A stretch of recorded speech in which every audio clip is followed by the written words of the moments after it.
Amis de la revue de presse africaine, bonjour et merci de votre fidélité à Cochin TV. Les journaux parus cette semaine au Bénin reviennent largement sur les tractations politiques avant 2026. Le matinal affiche à sa une enjeu électoral de 2026, talon sonne la cohésion de la majorité présidentielle. En effet, à en croire le quotidien, les joutes électorales de 2026 constituent inéluctablement un enjeu capital pour la classe politique béninoise. C'est fort de cela que le chef de l'État mobilise les petits partis soutenant ses actions. Objectif, travailler à une synergie au sein de la majorité présidentielle. Plus que 2 ans et un nouveau Bénin politique se dessinera. Rappel, fraternité entre l'opposition au régime en place et la mouvance présidentielle. Les électeurs béninois devront faire le choix de l'alternance ou de la continuité en 2026. Forcément, le chef de l'État, Patrice Talon, veut préserver les acquis de sa gouvernance et pour cela, il est impérieux d'agir. C'est sans doute pour cette raison qu'après la promulgation du nouveau code électoral,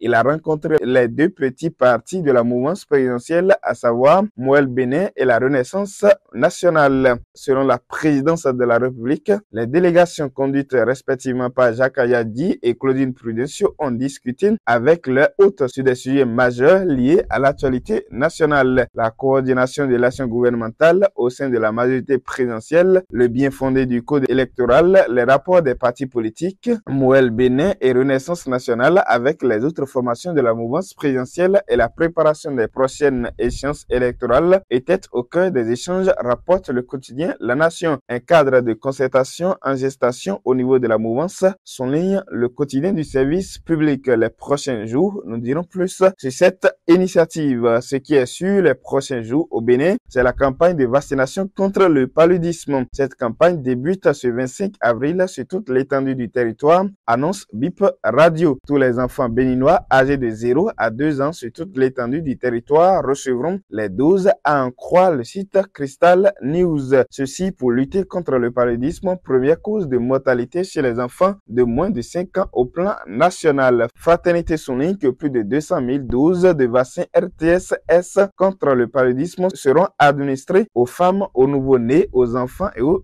adolescents. En prélude à cette campagne, le gouvernement lance un appel aux populations, en particulier les parents, à faire vacciner leurs enfants pour les protéger contre cette maladie mortelle. C'est une première campagne qui va marquer un coup d'accélérateur dans la lutte pour réduire le taux de mortalité des enfants. Et c'est tant mieux pour notre pays, le Bénin. De la santé au Bénin, on prend quelques nouvelles de la politique au Togo. Après avoir demandé une relecture de la nouvelle constitution adoptée par le Parlement, le président de la République, Foya Singbe, a envoyé les parlementaires aller expliquer les nouvelles dispositions aux citoyens cette semaine. Ainsi donc, les élus sont passés dans les localités au fin d'expliquer les tenants et aboutissants du régime parlementaire qui sera en vigueur désormais dans le pays. Mais l'opposition n'est pas de cet avis et compte manifester pour dénoncer ce qu'elle appelle manigance du pouvoir pour se maintenir en place. En tout cas, l'actualité togolaise a retenu l'attention des quotidiens de l'Afrique et du monde. Togo Fest annonce que les législatives et régionales se tiendront finalement le 29 avril. Selon les décrets portant réaménagement du calendrier électoral pris en Conseil des ministres, la campagne s'ouvre le 13 avril et sera clôturée le 27 du même mois. Si les jeux sont ouverts, affirme Wakatira, l'opposition peut espérer diriger le Togo car le patron du Conseil des ministres, qui doit être désigné par le Parlement, devra être le chef du parti majoritaire. Mais aujourd'hui au Faso, dubitatif sur une probable victoire de l'opposition, souligne que face à une opposition instable, affaiblie depuis la disparition de cet énorme, Foya Singbe est le maître des horloges au Togo et sera plébiscité probablement au soir de ces élections législatives.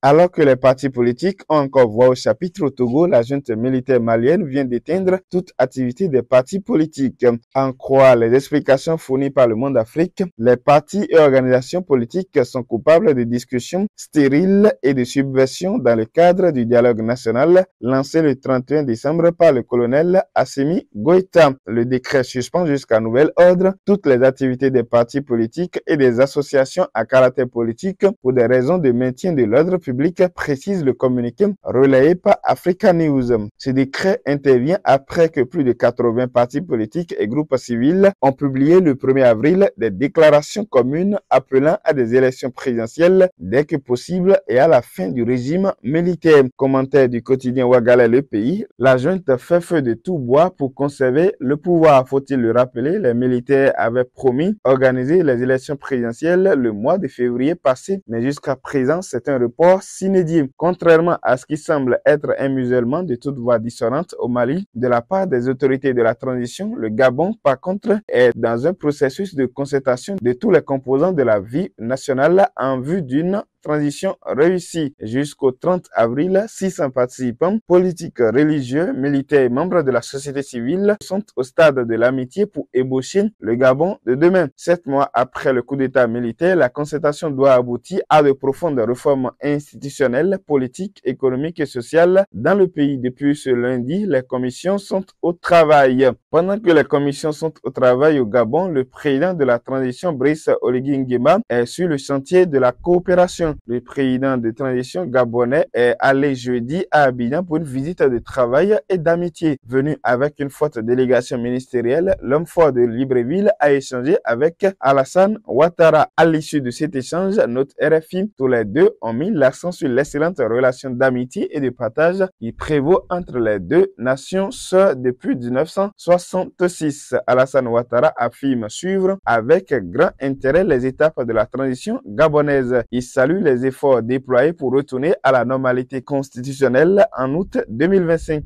Le président ivoirien dit apprécier le climat apaisé et souhaite de tout cœur le bon déroulement du dialogue inclusif. De son côté, l'hôte du président ivoirien a plaidé pour que les sanctions de l'Union africaine contre son pays soient levées. À la une au Sénégal, la machine réformatrice de Diomaye Faye est lancée, fait savoir ce n'est plus. Le nouveau président du Sénégal a instruit son gouvernement, dirigé par Ousmane Sonko, de donner priorité aux 5 chantiers, à savoir la jeunesse, le pouvoir d'achat, la justice, la souveraineté économique et la consolidation de l'unité nationale. Bassirou Diomaye Faye a invité les membres du gouvernement à rester humbles et sobres, à cultiver l'écoute, ajoute Dakaratu. Notons que la semaine dernière, le Premier ministre Ousmane Sonko a formé un gouvernement de 25 ministres et de 5 secrétaires d'État. Et puis cette interrogation à la une du site Africa News. Afrique du Sud, Jacob Zuma peut-il redevenir président? Se demande le site panafricain. Jacob Zuma peut se présenter aux élections législatives en Afrique du Sud.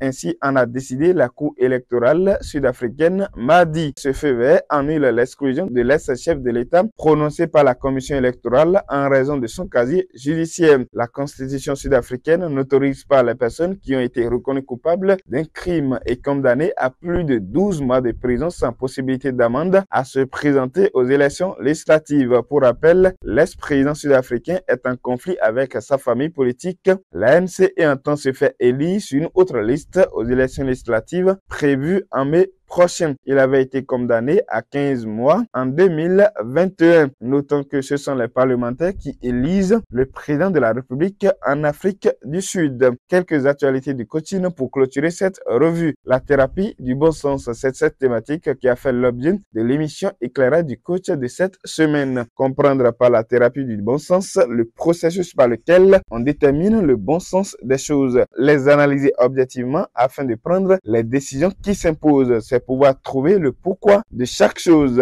Qu'entend-on par sens et bon sens? Pourquoi utiliser la thérapie du bon sens dans chaque situation de notre vie? Consultez toutes les réponses sur Coach Pognon officiel. Après la thérapie du bon sens, à l'ombre du coaching, nous a amené à l'école de la puissance de l'estime de soi. L'estime de soi est le regard positif, l'appréciation que l'on porte sur soi-même selon le coach Patrick Amampoyon. Il s'agit de regarder à l'intérieur de soi pour y trouver Dieu. Mais qu'est-ce qu'on gagne avec l'estime de soi? Que faire pour renforcer son estime de soi? Ce thème palpitant développé par le number one du coaching, coach Patrick Amampoyon, est à déguster sur sa page YouTube. Et c'est ainsi que prend fin les échos des informations parues cette semaine sur le continent africain. Merci de nous avoir suivis. À la présentation, c'était Jérôme Wenceslas Kakpo avec Guillaume Lafont à la réalisation depuis le studio Benakom Amampoyon de Cotonou. Bon week-end à toutes et à tous.